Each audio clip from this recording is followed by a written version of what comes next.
Hello friends, മഴത്തോരും മുൻപേ പുതിയൊരു വീഡിയോയിലേക്ക് എല്ലാവർക്കും സ്വാഗതം. അങ്ങനെ നമ്മുടെ അലീനയാണെങ്കിലും മുത്തശ്ശിയുടെ അടുത്ത് ചെന്നിട്ട്, മുത്തശ്ശി എനിക്കൊരു കാര്യം പറഞ്ഞുതരാമെന്ന് പറഞ്ഞിട്ടുണ്ടായിരുന്നല്ലോ, എന്താടി പെണ്ണെ, എന്താ കാര്യം എന്ന് ചോദിക്കണേ. അതെ മുത്തശ്ശി, ബാലചന്ദ്രൻ സാറിൻ്റെയും ഇവിടുത്തെ വൈജ മേഡത്തിൻ്റെയും കല്യാണം നടന്നത് എൻ്റെ അടുത്ത് പറയാമെന്ന് പറഞ്ഞിട്ടുണ്ടായിരുന്നില്ലേ?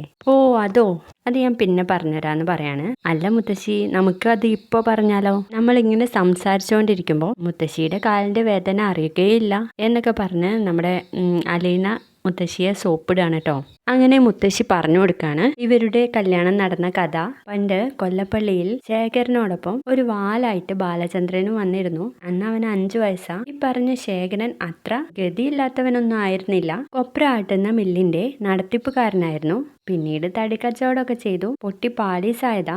അന്ന് വൈജ കുഞ്ഞായിരുന്നു. അങ്ങനെ വൈജ മോള് 10ാം ക്ലാസ് പഠിക്കുമ്പോൾ ബാലചന്ദ്രൻ ഡിഗ്രിക്ക് പഠിക്കുമായിരുന്നു. അപ്പോൾ ബാലചന്ദ്രൻ ഒരു കയ്യബദ്ധം കാണിച്ചെന്നേ. അതെന്താ മുത്തശ്ശി കയ്യബദ്ധം?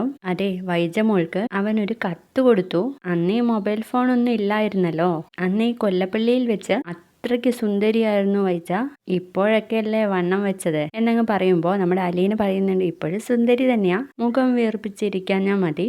എന്നിട്ട് മുത്തശ്ശി എന്ന് പറയുമ്പോൾ അന്നത് ശങ്കരൻ കയ്യോടെ പിടിക്കുകയും അത് വാങ്ങി കുഞ്ഞിരാമേട്ടനെ ഏൽപ്പിക്കുകയും ചെയ്യുമായിരുന്നു. കുഞ്ഞിരാമേട്ടൻ ആരാ? അന്ന് സിംഹല്ലേ, സിംഹം. ശേഖരനോടും അവന്റെ മകനോടും ഇവിടെ വരാൻ വേണ്ടി പറഞ്ഞു. എന്നിട്ട് ബാലചന്ദ്രനോടൊരു ചോദ്യ, നീയാണോടാ ഇത് എൻ്റെ മോളുടെ കയ്യിൽ കൊടുത്തതെന്ന്. അവൻ അതെ എന്ന് പറഞ്ഞതും മുഖം അടച്ചൊന്ന് കൊടുത്തു വിടുകയാണ് കുഞ്ഞിരാമേട്ടൻ ചെയ്തത്. ഞങ്ങളൊക്കെ അതിങ്ങനെ നോക്കി നിന്നു. അതിനുശേഷം ബാലചന്ദ്രൻ ഇവിടെ നിന്ന് ഗൾഫിലോട്ട് പോയി. 2 വർഷം കഴിഞ്ഞ് ഇങ്ങോട്ട് വന്നിരുന്നു. പിന്നെയും പോയി. പിന്നീട് ഒരു 5 വർഷം കഴിഞ്ഞ് വന്നപ്പോഴേക്കും ഓരോരോ സ്ഥാപനങ്ങളായിട്ട് ഉയർത്തിക്കൊണ്ടുവന്നു. പിന്നീട് ബാലചന്ദ്രന് വച്ചടി കയറ്റായിരുന്നു. പിന്നെയും വന്നു കൊല്ലപ്പള്ളിയിലോട്ട് വൈജയെ പെണ്ണ് ചോദിക്കാനായിട്ട്. അന്ന് കുഞ്ഞിരാമേട്ടൻ അത് താല്പര്യമില്ലായിരുന്നെങ്കിലും ശങ്കരനും എല്ലാവരും കൂടി നിർബന്ധിച്ച് അതങ്ങ് നടത്തി കൊടുത്തു. എന്ന് പറയുമ്പോൾ നമ്മുടെ അലീന ചോദിക്കേ, അപ്പോൾ മേഡത്തിന് ഇഷ്ടമായിരുന്നോ? അവളുടെ ഇഷ്ടമൊന്നും ചോദിച്ചില്ല. എല്ലാവരും കൂടി അവളെ അങ്ങ് നിർബന്ധിച്ച് കല്യാണം കഴിച്ചു വിട്ടു. അതാണ് കഥ എന്നങ്ങ് പറഞ്ഞപ്പോൾ നമ്മുടെ അലീന പറയും, കഥ നല്ല കഥ, എനിക്കിഷ്ടപ്പെട്ടു. ഇനി മുത്തശ്ശി കിടന്നുറങ്ങിക്കോ, എന്തെങ്കിലും വേദന ഉണ്ടായാൽ വിളിക്കണേ എന്ന് പറഞ്ഞിട്ട് അലീനയും കിടക്കാൻ കേട്ടോ. കുറച്ചു നേരം കിടക്കുമ്പോഴേക്കും നമ്മുടെ മുത്തശ്ശി അങ്ങ് കരയാൻ തുടങ്ങുവാണേ.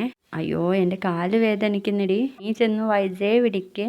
അയ്യോ മുത്തശ്ശി, ഒരുപാട് സമയമായി, ഇനിയിപ്പോൾ എന്താ ചെയ്യുക, ചൂട് പിടിച്ചാൽ മാറുമോ എന്ന് ചോദിക്കുകയാണേ. അപ്പോൾ മുത്തശ്ശി പറയും, ചൂടൊന്നും പിടിച്ചാൽ മാറില്ലടി, സൂചി കുത്തുന്ന പോലെ വേദനയാ, എന്നെ ഒന്ന് ഹോസ്പിറ്റലിലേക്ക് കൊണ്ടുപോകാൻ വേണ്ടിയിട്ട് പറ.